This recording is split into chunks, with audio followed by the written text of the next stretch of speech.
түгілі тауықтың өзі таптырмайды. Қазір қымбаттап кетті. Осы орайда атқарып жатқан шараларға көңіліңіз тола ма?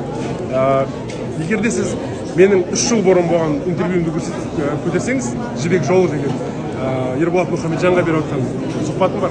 Сол кездегі ауыл шаруашылық министрі Қарашөкеев мырзаға мен берген сұхбатым болды. Бірге берген сұхбатымыз бар. Сол кезде қабылдаған шешімдер ірі басқа шектеу қою, оны экспортты дамытпау, субсидияны алып тастау. Мен сол 3 жыл бұрын айтқам. Осының барлығы ертең еттің қымбаттауына алып келеді. Сонда министр мырза маған айтты, жоқ, қазіргі таңда біздің көріп жатқанымыз экспорт. Еттің экспорты өсіп жатыр, баға түсіп жатыр. Әрине түсіп жатыр. Себебі халықтың барлығы, етті асырайтын барлығы, еттің барлығын өздерінің бастарының барлығын қыраққа салып жатыр. 2-3 жылдан кейін көресіздер нәтиже, осы сіздерден қабылдаған нәтижелердің себебі.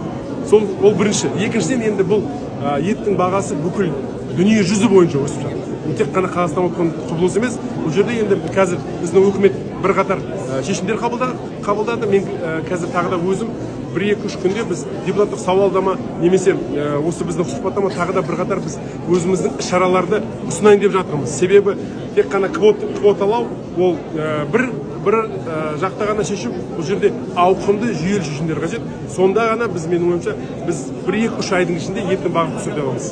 Қандай ұсыныс Оны мен айтып жатырмын, бұл ауқымды жүйелі іс-шара, оны екі ауызбен айту дұрыс болмайды. Мен оны қазір барлығын үкіметке жолдаймын. Сізде де біз сәрсенбі күні жариялаймыз.